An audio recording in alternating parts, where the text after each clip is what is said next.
প্রিয় দর্শক, প্রীতি নিন, শুভেচ্ছা নিন। আমাদের মুখোমুখি অনুষ্ঠানে আপনাদের স্বাগত জানাচ্ছি। আসসালামু আলাইকুম রহমতুল্লাহি ওবরকাতুহু। সম্মানিত দর্শক, আমাদের দেশের নাটক সিনেমার শেষ দৃশ্যে যে সাসপেন্স থাকে, উত্তেজনা থাকে, বা সমাপ্ত হওয়ার আগে কোনো বিয়োগাত্মক ঘটনা ঘটে, নায়ক নায়িকা মারা যায়, সবাই কান্নাকাটি করে।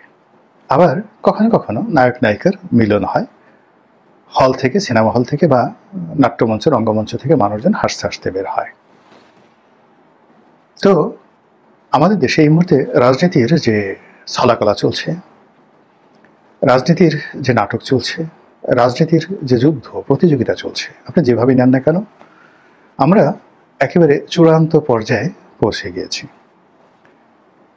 যদি সবকিছু ঠিকঠাক থাকে, একেবারে ইতিবাচক চিন্তা করুন, ফেব্রুয়ারি মাসে নির্বাচন হবে, ডিসেম্বর মাসে প্রথম সপ্তাহে বা দ্বিতীয় সপ্তাহে নির্বাচনের তফসিল ঘোষণা করা হবে এবং সকল রাজনৈতিক দল অংশগ্রহণ করবে, সবাই ভোট কেন্দ্রে যাবে। যেহেতু আওয়ামী লীগ নেই এবং আওয়ামী লীগ 15 বছর মানুষকে ভোট কেন্দ্র থেকে দূরে রেখেছে, ভোটের অধিকার থেকে বঞ্চিত করেছে, ফলে মানুষের যে রাগ এত বেশি যে ভোট কেন্দ্রে আসার জন্য রীতিমতো বাঁধ ভাঙা জোয়ার আসবে এবং সেই জোয়ারে 80 থেকে 90% ভোটার আসবে এবং সারা দুনিয়া অবাক বিস্ময়ে তাকিয়ে থাকবে এবং সেই ভোটের ফলাফল সবাই মেনে নেবে এবং সারা দুনিয়া ডক্টর মোহাম্মদ ইউনূসকে বলবেন যে না, এ লোক কেবলমাত্র শান্তিতে নোবেল পুরস্কার বিজয়ী নন, তিনি একজন দক্ষ সংগঠক, দক্ষ রাজনীতিবিদ এবং ইতিহাস সৃষ্টিকারী একজন রাষ্ট্র সংস্কারক। এটাকে আমরা ধরে নিই এক্সট্রিম পর্যায়ে সবচেয়ে ভালো খবর। এখন নেতিবাচক বিষয়গুলো আমরা কল্পনা করি। সেটি হলো, ফেব্রুয়ারি মাসে নির্বাচন হবে না, ডিসেম্বর মাসে শিডিউল ঘোষণা করা হলেও হতে পারে, কিন্তু শিডিউল ঘোষণা করার পর এমন পরিস্থিতি তৈরি হবে যেন সেই শিডিউল, সেই একসময় আজিজ কমিশন, মাহফুজ কমিশন ছিল, তারা বেশ কয়েকবার নির্বাচনের তফসিল ঘোষণা করেছিল 11-র আগে, ঠিক ওইরকম কিছু একটা ঘটবে। এরকম কথা বলার লোকের অভাব নেই, মানুষের মধ্যে কোনো সাড়া নেই, আগ্রহ নাই, উদ্দীপনা নাই। একটা নির্বাচন হবে এই কথা কেউ বিশ্বাস করে না, আর দৃঢ়তা নিয়ে নির্বাচনের পথে কেউ এগিয়ে যাচ্ছে, কাজ করছে মনে হচ্ছে না। জামাত প্রার্থী ঘোষণা করছে 300 আসনে। তো সেই 300 আসনের মধ্যে যদি সত্যিকার অর্থে নির্বাচন হয়, তাহলে 2-3টে আসন তারা পেতে পারে যদি বিএনপির সঙ্গে।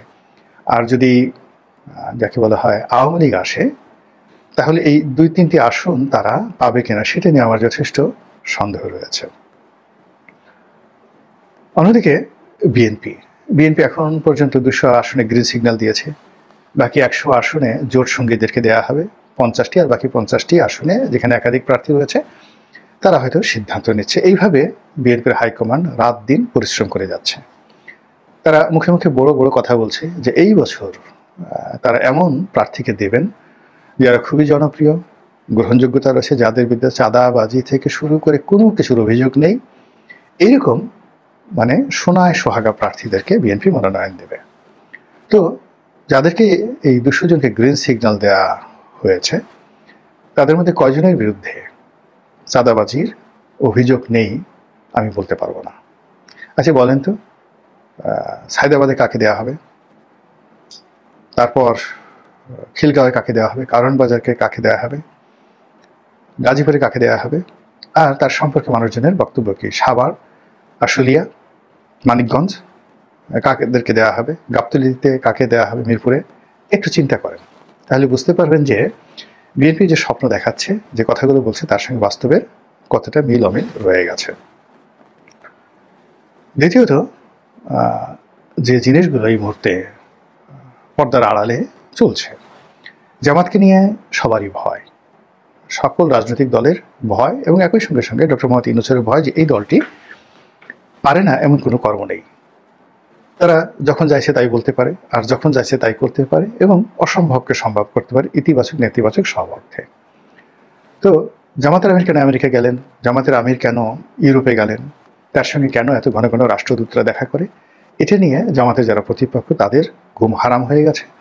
এবং শিক্ষা প্রতিষ্ঠানগুলোতে যেভাবে জামাত জয়লাভ করেছে, এবং যে কৌশলে তারা জয়লাভ করেছে একই কৌশল জাতীয় নির্বাচনে যদি তারা করে, তাহলে জামাত যদি 200 আসনে জয়লাভ করে এরকম একটা ফলাফল দেখতে পায়, তাহলে বিএনপির গলায় দড়ি দিয়ে মরা ছাড়া কোনো উপায় থাকবে না, এবং এটা অসম্ভব না, এটা নিয়ে আলাপ আলোচনা কিন্তু হচ্ছে। তো এই কারণে কি হলো, ডিসেম্বর মাসের আগেই নভেম্বরকে কেন্দ্র করে মানুষের আবেগ, উত্তেজনা, রাজনীতির সকল হিসাব সব এলোমেলো হয়ে গেছে।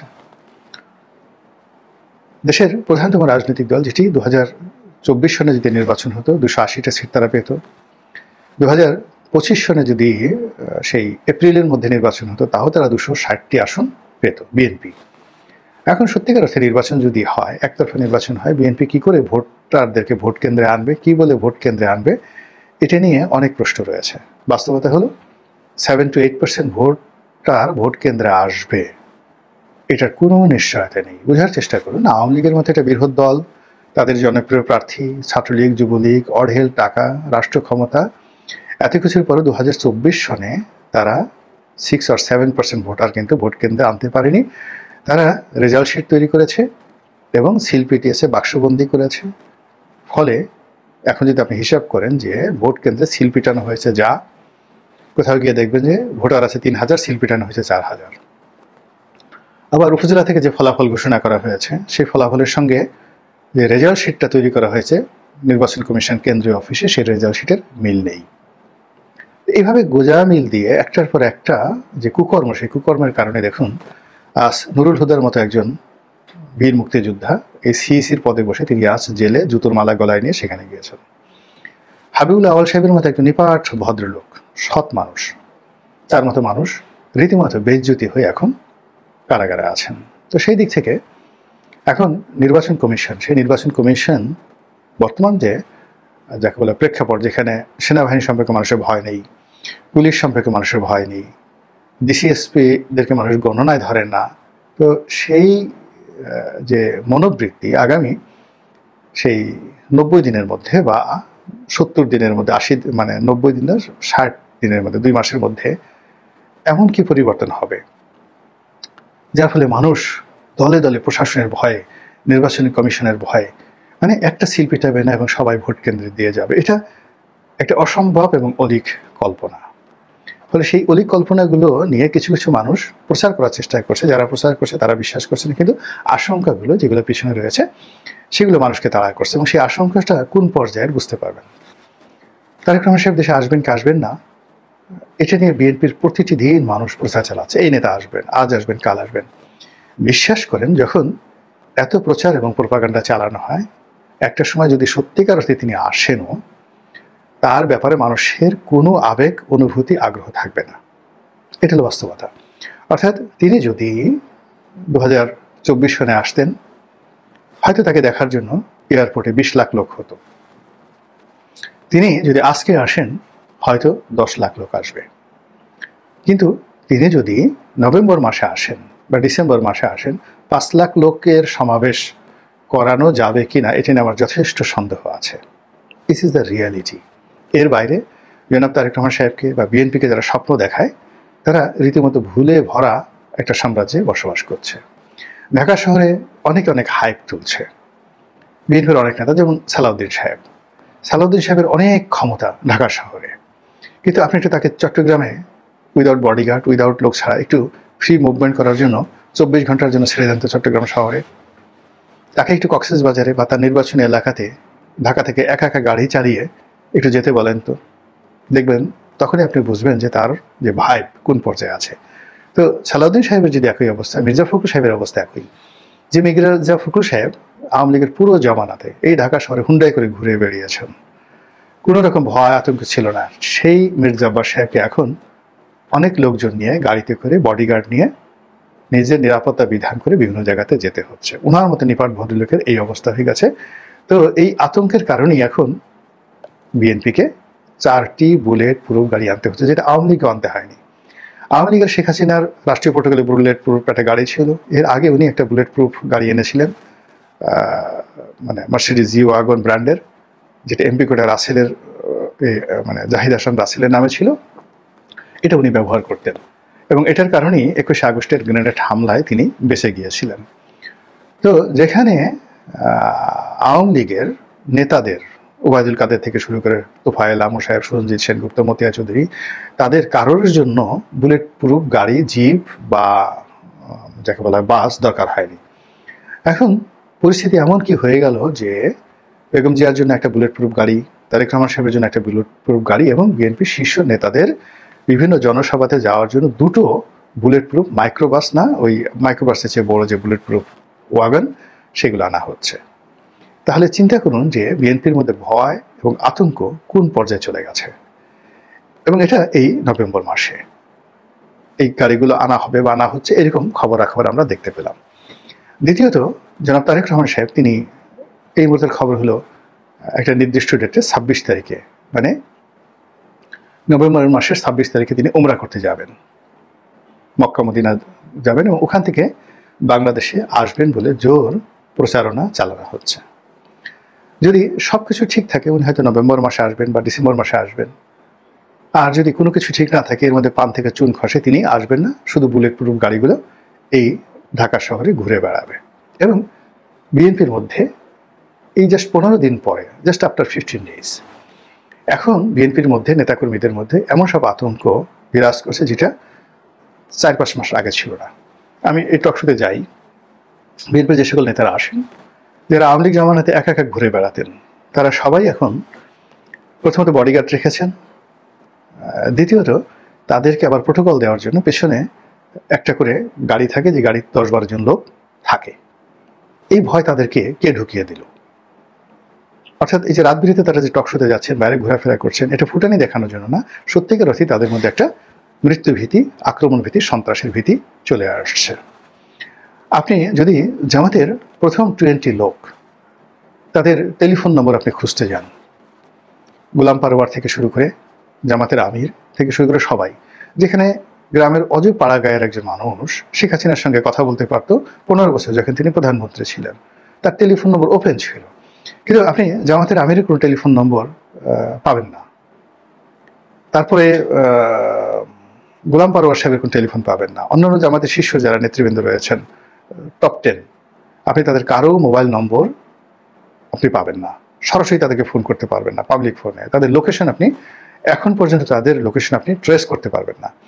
এবং তারা যে যেখানে আছেন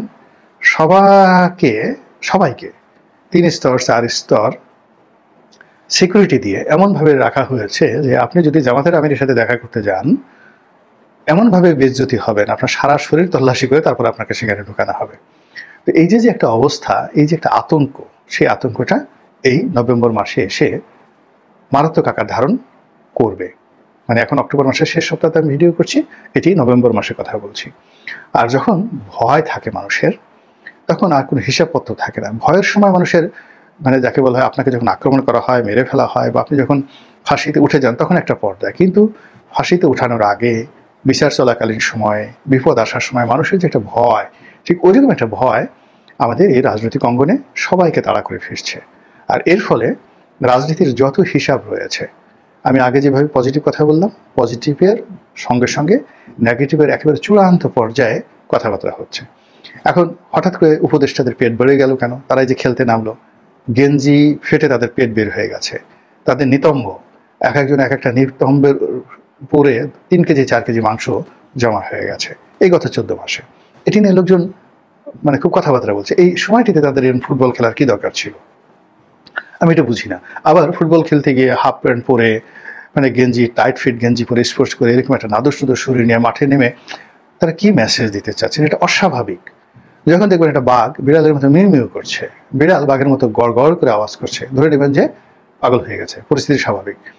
যেখানে কাজ করতে পারছে না, মানুষ সেবা পাচ্ছে না, একটার পর একটা ফাইল আটকে আছে, কোনো রাষ্ট্রীয় সিদ্ধান্ত এগোচ্ছে না, সেখানে তারা তামসা করছেন, খেলাধুলা করছেন। সেখানে তারা দেশের পরে একটার পর একটা 14 বার বিদেশে ঘুরে বেড়াচ্ছেন, মানে রীতিমতো। আবার এই যে কয়েকজন লোকজন নিয়েছেন, কয়েকজন বিশেষ সহকারী, এরা ইংরেজিতে কথা বলে, মানে এরা ইংরেজিতে এমনভাবে কথা বলে, গালগুল বাঁকা করে, মানে দেখে মনে হয় যেন তাদের ইংরেজি যেন কেউ বুঝতে না পারে, এই জন্য তারা ইংরেজি বলে। অদ্ভুত, মানে অস্বাভাবিক অসুস্থতা। তারপরে তারা যখন ছবি তুলে, কয়েকজন উপদেষ্টাকে দেখলাম বা বিশেষ সহকারে দেখলাম, তারা ঘাড় বাঁকা করে অনন্ত জলিল যেভাবে বুকটা মানে বুকের মধ্যে নিঃশ্বাস নিয়ে তারপরে পেটটা ভাঁজ করে যেন ভুঁড়ি না দেখা যায় এইভাবে যে ছবি তুলেন, ঠিক সেইভাবে তাদেরকে ছবি তুলতে দেখি। এই যে অস্বাভাবিক কর্মকাণ্ড, এই অস্বাভাবিক কর্মকাণ্ডের কারণেই মনে হচ্ছে যে there are something happening, boiling and cooking, যেটা আমরা কল্পনাও করতে পারছি না। ডক্টর মোহাম্মদ ইউনূস বিভিন্ন লোকজন যাচ্ছেন, সবার সাথে পাইকারি হারে ছবি তুলছেন, সবার সঙ্গে একই স্টাইলে হাসছেন, মানে এই হাসিটা স্বাভাবিক নয় কোনো অবস্থা, এখানে হাসির কোনো কারণ নেই। তিনি সেই যে যাচ্ছেন তার সাথে ছবি তুলছেন আর একটা করে হাসি দিচ্ছেন। আচ্ছা বলেন তো, তার হাসির অর্থ কি? তিনি কি সফল, খুব সুখে আছেন, খুব শান্তিতে আছেন, খুব আনন্দে আছেন? তাহলে তার হাসির অর্থটা কি? এখন দেশের যে অবস্থা, তার তো আসলে মুখ কালো করে থাকা উচিত। তো তিনি পাকিস্তানের জেনারেল আসলো, তার সাথে ছবি তুললেন, সেগুলো তিনি হাসার চেষ্টা করলেন। কই, পাকিস্তানের জেনারেল তো হাসলো না। সবার সাথে তিনি সেনাপ্রধানের সাথে হাসছেন, এত হাসি কিন্তু ভালো না। তো ফলে কি হলো, এই যে অস্বাভাবিক যা কিছু ঘটছে রাজনীতিতে, অর্থনীতিতে, সমাজে, সংসারে, প্রকৃতি এবং পরিবেশে, যার ফলে সকল হিসাবপত্র এলোমেলো হয়ে যাচ্ছে। মহান আল্লাহ আমাদের সবাইকে হেদায়েত দান করুন এবং হেফাজত করুন। আসসালামু আলাইকুম ওয়া রাহমাতুল্লাহি ওয়া বারাকাতুহু।